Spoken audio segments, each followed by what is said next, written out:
آج ہمارے ایک سبسکرائبر ہیں جن کا نام ہے عابد حسین. ساہیوال سے ان کا تعلق ہے، پاکستان ساہیوال سے.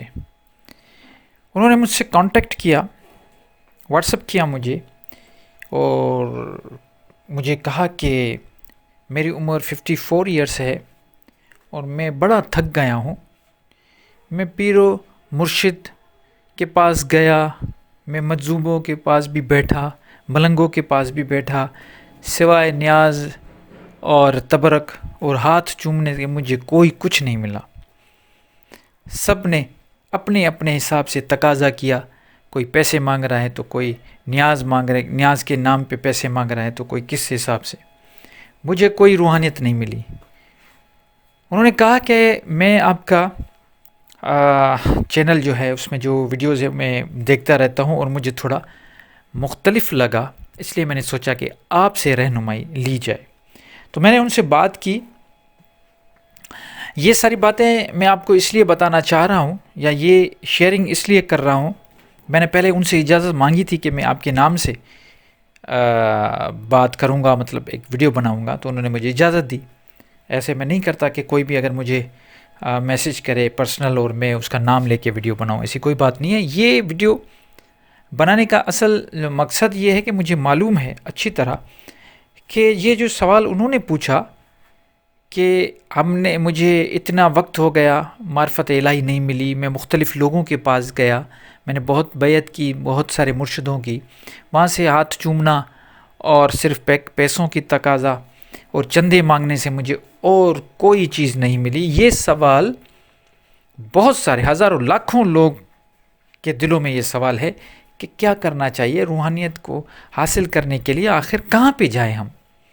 تو وہ بڑا پریشان. تو میں اس حوالے سے، اس توسل سے میں یہ بات کرنا چاہتا ہوں کہ دیکھیں روحانیت میں نے ان کو جواب کیا دیا، وہ میں آپ کو جواب سناتا ہوں. میں نے ان کو یہ کہا کہ اگر آپ واقعی اللہ کی معرفت چاہتے ہو، آپ چاہتے ہو اللہ آپ سے راضی ہو، اللہ کا قرب آپ کو ملے، تو اس کا ایک بہترین طریقہ جو اللہ نے خود ہی بتایا ہے اپنے پیغمبروں، رسولوں اور پیغمبروں، ولی اللہ کے ذریعے، وہ یہ کہ اللہ کے کلام سے جڑ جائیں. میں نے ان کو یہ بولا کہ آپ اللہ کے کلام سے جڑ جائیں. اب اللہ کے کلام سے جڑنے کا مقصد صرف یہ نہیں ہے، میں صرف کا لفظ استعمال کر رہا ہوں، صرف یہ نہیں کہ آپ تلاوت کرنا شروع کر دیں صبح اٹھ کے فجر کو اپنے تلاوت کی، باقی سارے آپ کے معاملات دن کے ان پہ آپ نے نظر ہی نہیں ڈالی. نہیں، بالکل نہیں. انہوں نے مجھے یہ کہا تھا کہ مجھے تھوڑا پڑھنے میں دقت ہوتی ہے، میں تھوڑا پڑھنے میں تلفظ میں میرے ساتھ مسئلہ ہے. میں نے ان کو یہ بولا کہ میرا کہنے کا مقصد یہ ہے کہ آپ بھلی تلاوت کریں، لیکن اصل جو اس میں اسینس، روح چھپا ہوا ہے، اس پہ غور فکر کرنے کی کوشش کریں. اللہ تعالیٰ نے کہا ہے کہ میرے کلام کو پڑھو اور اس میں غور و فکر کرو، نشانیاں ہیں آپ کے لیے. تو ان کو یہ بولا گیا کہ آپ قرآن شریف کی تلاوت کے ساتھ اس کی جو ٹرانسلیشن ہے، چاہے کسی بھی مکتب فکر کی ہے، اچھی بات تو یہ ہے کہ آپ خود عربی سیکھیں، لیکن یہ ہر کسی کے لیے ممکن نہیں ہوتا. تو آپ کیا کریں، اس کی جو ٹرانسلیشن ہے کوشش کریں کہ وہ ایک ایسا نیوٹرل بندہ ہو جس کی ٹرانسلیشن آپ استعمال کریں، پڑھیں، اور اس کو ایک ایک جو آیات ہیں ان کو سمجھنے کی کوشش کریں. ان کو یہ بھی میں نے کہا کہ اگر آپ کے کوئی آیات سمجھ میں نہیں آتی، کوئی آیت، تو آپ مجھ سے کانٹیکٹ کریں، میں ضرور اپنے عقل اور فہم کے حساب سے میں وہ آپ کو سمجھانے کی کوشش کروں گا. تو اس سے کیا ہوگا؟ اس سے یہ ہوگا، ایک تو اللہ کے کلام کے ساتھ جڑنے سے برکتیں ملیں گی. دوسری بات، آپ کا جو نفس ہے وہ دھیرے دھیرے آپ کے کنٹرول میں آئے گا. اور جب آپ سارا دن اپنے معاملات کریں گے، کیونکہ جب قرآن پڑھیں گے تو وہ تو آپ کو اور کوئی باتیں تھوڑی بتائے گا کہ یہ ایسا ہو رہا ہے، یہ ایسا ہو رہا ہے، کہ یہ کرو، کہ وہ کرو، کہ مراقبے کرو. نہیں، قرآن آپ کو بتائے گا ڈوز اینڈ ڈونٹس. یہ کہے گا کہ یہ نہیں کرنا، یہ کرنا ہے. تو جب آپ اپنے معاملات اپنے گھر سے شروع کریں گے، روحانیت کا پہلا قدم اپنے گھر سے ہی ہوتا ہے. جب آپ قرآن کو سمجھنا شروع کریں گے، چاہے دیکھیں یہ ایک سمندر، میں کیا بولوں کہ قرآن کی سورہ لقمان میں یہ آیت ہے کہ 7 سمندر اور دوسرے 7 سمندر بھی اگر مل جائیں اور سارے پیڑ قلم بن جائے پھر بھی اس کے کلمات ختم نہیں ہوں گے. تو یہ ایسی بات نہیں ہے کہ آپ نے قرآن پڑھنا شروع کیا تو آپ کو 100% ہر چیز ہو جائے گا. جیسے لوگ کہتے ہیں کہ ہمیں اس کی اگر ایک آیات بھی اگر آپ کو اس کا جو سینس، اصل سینس ہے، جو روح ہے، اس حساب سے بھی اگر آپ کو وہ ایک آیات بھی سمجھ میں آ گئی تو آپ کا یہ سمجھیں کہ بیڑا پار ہو جائے گا. تو اس کو پڑھنا شروع کرنا ہے. اگر آپ چاہتے ہیں کہ روحانیت آپ کو ملے تو قرآن سے زیادہ روحانیت آپ کو کہیں پہ نہیں ملے گی، کسی فرد واحد کے پاس نہیں ہے. یہ روحانیت آپ کو اسی کتاب سے ملے گی، کتاب اللہ سے ملے گی. اور اس کو پڑھو. صرف تلاوت، طوطے کی طرح تلاوت کرنے سے کچھ نہیں ہوگا. ٹھیک ہے، آپ کو اس کو پڑھنا ہے. پڑھنے کے بعد اس پہ عمل کرنا ہے. خود عمل کریں. عمل کرنے کا مقصد اپنے جو معاملات، سارے دن جو آپ کا دن گزرتا ہے صبح سے لے کے رات تک، پہلے اپنے گھر سے شروع کریں، اپنے بچوں سے معاملات صحیح کریں، اپنے والدین، اپنی بیوی. یہ جو آپ کے گھر کے جو آس پاس لوگ ہیں، اصل کائنات یہی آپ کی دنیا ہے.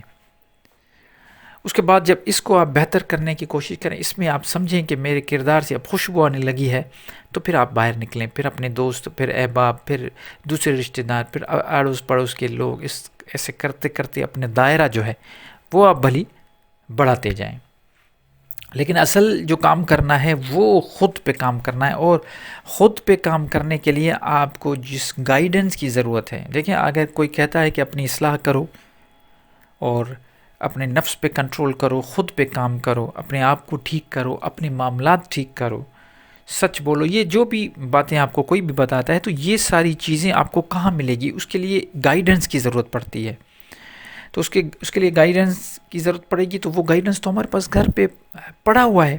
وہ کتاب ہم نے رکھ دیا ہے، اس کو کپڑے میں بند کر کے ہم نے اس کو چھپا دیا ہے. اور صرف میت میں اور کوئی اس میں نماز کے دوران ہم کچھ آیت پڑھ لیتے ہیں، کچھ صورتیں پڑھ لیتے ہیں. ویسے ہم اس سے گائیڈنس نہیں لیتے ہیں. یہ میری باتیں آپ سن رہے ہوں گے، چاہے آپ متفق ہوں یا نہ ہوں، لیکن آپ کا دل ضرور اس بات کو مانے گا کہ ہم نے قرآن سے اس سے کیا فائدہ لیا ہے. آپ سوچیں، اپنی زندگی کے معاملات سارے دیکھیں، کوئی فائدہ نہیں لیا. تو میرا یہ ویڈیو بنانے کا مقصد ہے، میں نے ان کو یہی بولا ہے کہ آپ اپنے معاملات قرآن کے مطابق کریں، اور تبھی ہوں گے جب آپ اس کو پڑھیں گے. آپ اس کو پڑھیں گے. ہاں، جو چیزیں سمجھ میں نہیں آتی وہ آپ پوچھیں لوگوں سے. اسی کو ذکر اللہ کہا جاتا ہے. یا ایھا الذین آمنوا ذکر اللہ ذکر کثیر. اے ایمان والو، اللہ کا ذکر کرو، کثرت کے ساتھ کرو. تو یہ ہے ذکر، اصل ذکر اللہ کا یہی ہے. آپ کو آیات سمجھ نہ آئے، آپ فاسألوا اہل الذکر ان کنتم لا تعلمون. اہل ذکر سے جا کے پوچھو اگر تم کو معلوم نہیں تو پوچھو. کیا پوچھو گے؟ یہ نہیں پوچھو کہ روحانیت کیسے حاصل ہوگی، یہ پوچھو کہ اس آیت کا مطلب کیا ہے، ہمیں سمجھ میں نہیں آیا. یہ ڈسکس اس چیز پہ کرو. ڈسکس قرآن کی آیت پہ غور و فکر کرو. جتنا آپ قرآن کی آیتوں پہ غور و فکر کریں گے اتنے آپ کے راستے آسان ہو جائیں گے. آپ کو چیزیں سمجھ میں آنا شروع ہو جائیں گی. پھر آپ کو کسی فرد واحد کے پاس جا کے اور بھیک مانگنے کی ضرورت نہیں پڑے گی. اللہ سے بھیک مانگیں جو دینے والا ہے، اور اس کے پاس اتنا کچھ ہے کہ آپ سوچ بھی نہیں سکتے. تو میسج جو دینا چاہ رہا ہوں شاید وہ کنوے ہو گیا ہے. میرا مقصد آپ سب لوگوں کو یہ، کیونکہ میں سو رہا تھا کہ وہ اچانک مجھے میسج آیا، تو مجھے دل میں یہ چیز آئی، خیال آیا کہ کیوں نہ اس پہ بات کی جائے، تاکہ یہ بہت سارے ہزاروں بلکہ لاکھوں لوگوں کی ترجمانی ہو جائے گی، اور ان کی ایک رہنمائی بھی ہو جائے گی کہ بہتر کیا کرنا ہے. یہ کسی فرد واحد کے پاس نہ جائیں آپ. ہاں، تو آپ سیکھنے کے لیے بھلی جائیں. اگر آپ کو عربی نہیں آتی، آپ کو ٹرانسلیشن کا مسئلہ ہو رہا ہے، آپ کو کوئی چیز سمجھ نہیں آئی، تو آپ وہ آیت لے کے جائیں. آپ ان اپنے جو بھی آپ جن کو بھی آپ کچھ سمجھتے ہیں کہ یہ اہل ذکر ہے، ان کے پاس جائیں، وہ آیت ان کے پاس ڈسکس کریں، پھر مطمئن ہو جائیں گے. زیادہ سے زیادہ جیسے اس پہ زیادہ آپ غور و فکر کریں گے، تو آپ کو کچھ وقت ایسا آئے گا آپ کو کسی کے پاس جانے کی ضرورت نہیں پڑے گی. اللہ آپ کی خود مدد کرے گا. سلولی آپ اتنے اس چیز میں ہو جائیں گے، اس لیول تک پہنچ جائیں گے کہ آپ کو ضرورت ہی نہیں پڑے گی. اور پھر آپ کو اللہ تعالیٰ خود ہی ہدایت، اس طریقے سے آپ کو ہدایت ملتی جائے گی دست غیب سے، کہ آپ کے بیڑے پار ہو جائیں گے اور راستے آسان ہو جائیں گے.